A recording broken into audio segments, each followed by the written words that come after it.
लर्जा खेज कत्ल की वारदात ने सबके रोंगटे खड़े कर दिए। जी अस्सलाम वालेकुम नाज़रीन, मैं आपकी मेज़बान हुमा खालिद और आप देख रहे हैं डेली पॉइंट। नाज़रीन, आज सुबह 6 बजे जब लोग जो थे वो सोए हुए थे सुकून से, उस वक्त अचानक गोलियों की आवाज़ें आने लगी।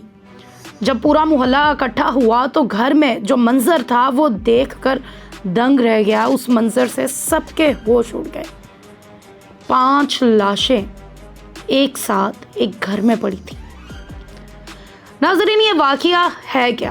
तो ये वाक़या है लाहौर के इलाके चूंग का, जहाँ पर इमरान शौकत नामी एक शख्स ने अपनी सास, अपने ससुर, अपनी बीवी और एक और करीबी रिश्तेदार को सर में गोलियां मारकर बेरहमी से कत्ल किया।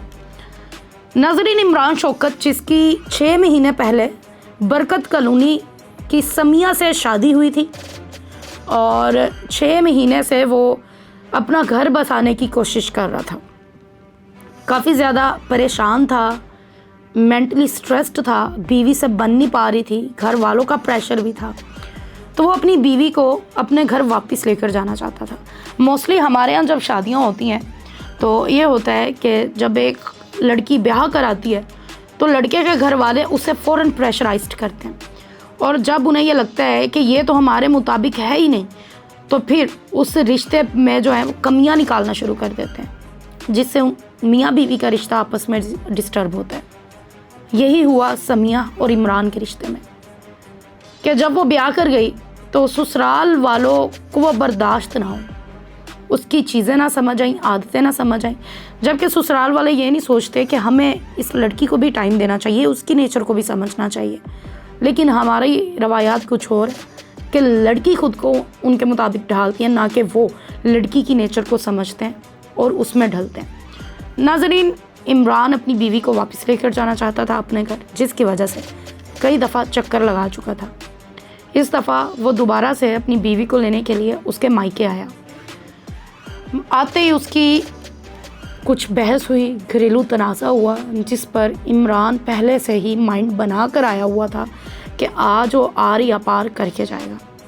इमरान ने गन निकाली, अपनी बीवी को कत्ल किया, अपनी सास को कत्ल किया, अपने ससुर को कत्ल किया, उसके अलावा एक करीबी रिश्तेदार को कत्ल किया, और बात वहीं पर नहीं रुकी। इमरान ने खुद को भी सर पे गोली मारकर कत्ल कर लिया। नाज़रीन, ये 5 लाशें एक घर से उठी। जिस घर से 6 महीने पहले बेटी की डोली उठी थी, उस घर से आज इकट्ठे सबके जनाजे उठे। सोचें, अब वो ससुराल वाले जिनका अपना बच्चा भी ना रहा, उन्होंने कितना प्रेशराइज्ड किया होगा अपने बेटे को, अपनी बहू को। वो लड़का कितना मजबूर हुआ होगा कि उसने ये कदम उठाया। मोस्टली फैमिली की जानिब से प्रेशर डाला जाता है कि तुम अपनी बीवी को तलाक दो और हमारी मर्ज़ी से दोबारा शादी कर लो, ये लड़की तुम्हारे काबिल नहीं है। जबकि एक मर्द के लिए तलाक देना बहुत मुश्किल है, और उस औरत के लिए भी। और तलाक के बारे में तो आप जानते हैं कि तलाक का नाम सुनते ही अर्श और फर्श दोनों हिल जाते हैं। नाज़रीन, अब उस घर पे तो क़यामत टूटी होगी कि उनका लाडला बेटा चल बसा, लेकिन उस घर का सोचे जो पूरा का पूरा ख़ानदान ही मिट गया। ना बेटी रही, ना माँ रही, ना बाप रहा। क्या कसूर था उन माँ बाप का कि उन्होंने अपनी बेटी उस शख्स से ब्याई? क्या कसूर था कि उन्होंने ज़माने की वो रस्में निभाई जिसमें अपनी बेटी को, अपनी फूल जैसी बेटी को किसी और के हवाले करना होता है, और फिर उन दरिंदों के हवाले करके छोड़ देना होता है कि अब बेटी यही तेरा घर है, ये तुझे मारे पीटे जो भी करे। नाज़रीन, उन वालिदैन ने तो वो रस्में निभाई थी जो सोसाइटी में रवाज है, और फिर हमारे अगले रवाज कि लड़की खुद को ढाले वरना अपने घर को जाए। नाज़रीन, ये सज़ा मिली उस लड़की को कि अगर वो उनके रंग रूप में ना आ सकी और उसने ये सोचा कि वो अपने घर जाती है, शायद उससे अकल आ जाए। लेकिन ससुराल वालों को या खामद को अकल आने से तो रही, खामद ने उल्टा सबको बेरहमी से कत्ल कर दिया। इस वक्त गम का एक तूफ़ान है जो पूरे लाहौर में छाया हुआ है। सुनकर ही अफसोस हो रहा है, सोचकर अफसोस हो रहा है जिन पर गुजरी है उन पर क्या होगा? नाज़रीन, सबसे पहले उसने किसको मारा होगा?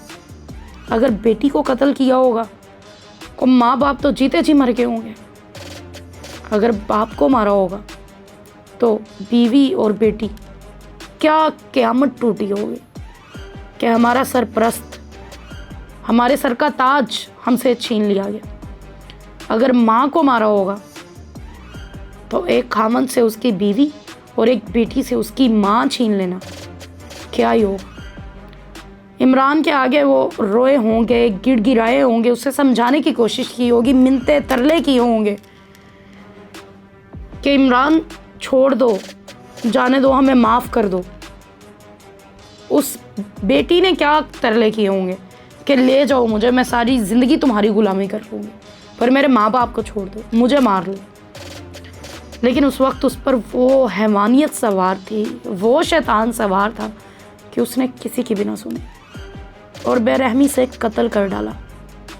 बाद में सुकून ना आया तो खुद भी खुदकुशी कर ली। नाज़रीन, ये घरेलू तनाज़ात की वजह से ऐसे मामलात रोज़ बरोज़ बढ़ रहे हैं।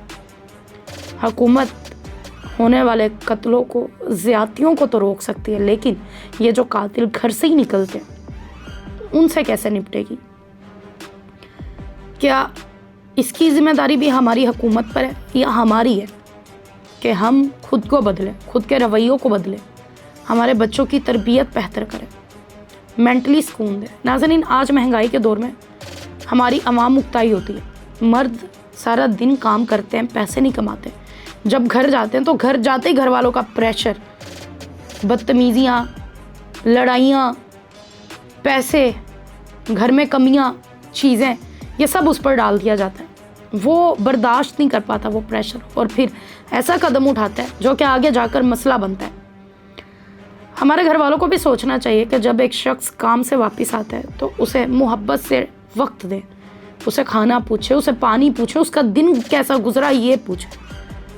कुछ 2-3 घंटे के सुकून के बाद उसे बताएं कि बेटा ये मसला है, ताकि उसको भी ज़हनी सुकून मिले, ज़हनी अजियत ना मिले।